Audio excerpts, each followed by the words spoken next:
ಪ್ರತಾಪ್ ಮಳೆಯ 2016ರಲ್ಲಿ 8ರಲ್ಲಿ ಮದುವೆ ಆಗಿತ್ತು.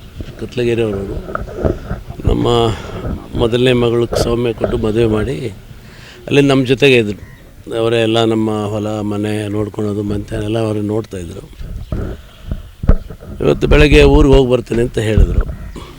ಆಯ್ತಪ್ಪ ಹೋಗಿ ಬನ್ನಿ ಅಂತಂದೆ.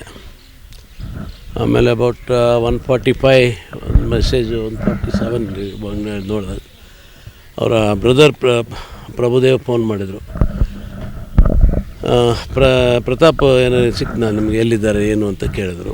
ಗೊತ್ತಿಲ್ಲಪ್ಪ, ಊರಿಗೆ ಹೋಗ್ತೀನಿ ಅಂತ ಹೇಳಿದರು ಅಂತ ಹೇಳಿದೆ. ನೋಡಿ ಈಗೇನೋ ಗುಳಿಗೆ ತೊಗೊಂಡಿದ್ದಾನೆ ಅಂತ ಸುದ್ದಿ ಇದೆ, ಸ್ವಿಚ್ ಆಫ್ ಮಾಡಿದ್ದಾನೆ, ನೀವು ಸ್ವಲ್ಪ ಇದನ್ನೆಲ್ಲ ಟ್ರ್ಯಾಕ್ ಮಾಡಿಸಿ ಅಂತ ಹೇಳಿದರು. ಆಮೇಲೆ ನಾನು ಮಾಡಿದೆ, ರೀಚ್ ಆಗಲಿಲ್ಲ. ಆಮೇಲೆ ದಾವಣಗೆರೆ ರೂರಲ್ DSP ಅವರಿಗೆ ಫೋನ್ ಮಾಡಿದೆ. ಫೋನ್ ನಂಬರೆಲ್ಲ ಕೇಳಿದ್ರು, ಕೊಟ್ಟರೆ ಅವರಿಗೆ.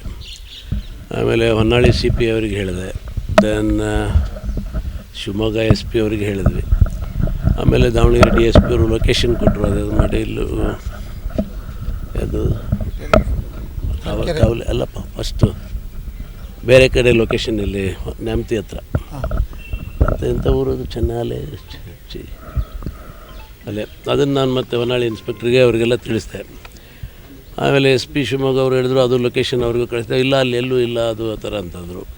ಆಮೇಲೆ ಫೋನ್ ಅವ್ರು ಸಿಕ್ತು, ಪ್ರತಾಪನ ಫೋನ್ ಸಿಕ್ತು. ಮಾತಾಡೋದು ಮಾಡಿದಾಗ ಆಲ್ಮೋಸ್ಟ್ ಒಂಥರ ಫುಲ್ ಇದರಲ್ಲಿದ್ದಾರೆ, ರೋಜಿ. ಆಮೇಲೆ ವಾಮಿಟ್ ಮಾಡ್ಕೊಳೋದೆಲ್ಲ. ಎಲ್ಲಿದೆಯಪ್ಪ ಏನು? ಹೊನ್ನಾಳಿ ಮಲೆಬೆನ್ನೂರು ರೋಡಲ್ಲಿದ್ದೀನಿ.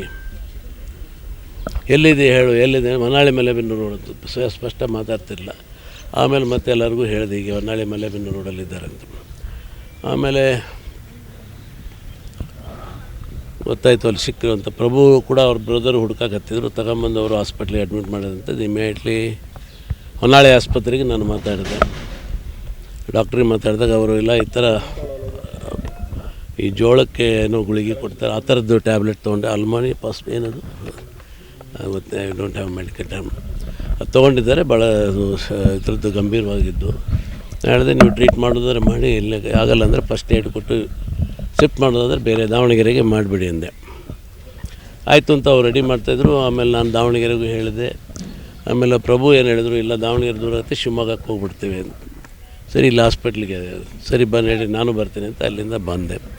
ಅಷ್ಟೊತ್ತಿಗೆ ಆನ್ ದ ವೇ ಬರ್ತಾಯಿದ್ದೆ ನಾನು. ಬಹುತೇಕ ಶಿವಕಾರಿಪುರ ಥರದ್ದು ಒಂದು 10 ಕಿಲೋಮೀಟ್ರ್ ಬಂದಾಗ ಫೋನ್ ಮಾಡಿದೆ. ಇಲ್ಲ, ಬರೋಷ್ಟೊತ್ತಿಗೆ ಹೋಗ್ಬಿಟ್ಟಿದ್ದಾನೆ. ಇಷ್ಟಾಗಿದೆ.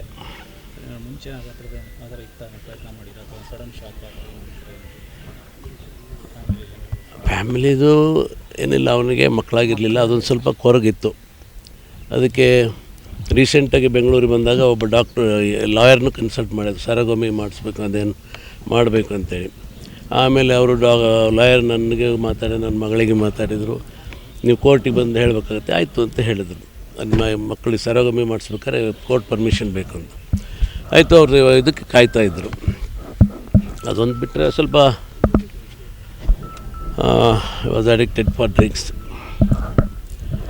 ಅದು ಸ್ವಲ್ಪ ಒನ್ ಟೈಮ್ ಫ್ಯಾಟಿ ಲಿವರ್ ಆಗಿತ್ತು. ಆದಮೇಲೆ ನಾನು ಬೆಂಗಳೂರಲ್ಲಿ ಕರ್ಕೊಂಡೋಗಿ 2 ತಿಂಗಳು ಕಾಡಂಬ ಅಂತ ಒಂದು ಅಡಿಕ್ಷನ್ ಸೆಂಟ್ರ್ ಇದೆ, ಅಲ್ಲಿ 2 ತಿಂಗಳು ಅವ್ರಿಗೆ ಟ್ರೀಟ್ಮೆಂಟ್ ಮಾಡಿದ್ವಿ.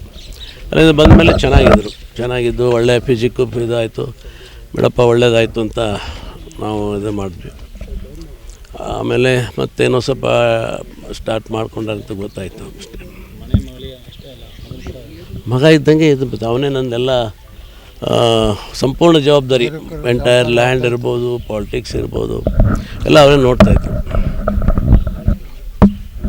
ಮತ್ತು SSTV ಸಿನಿಮಾ ಜಗತ್ತಿನ ಕ್ಷಣ ಕ್ಷಣದ ಸುದ್ದಿಯೊಂದಿಗೆ.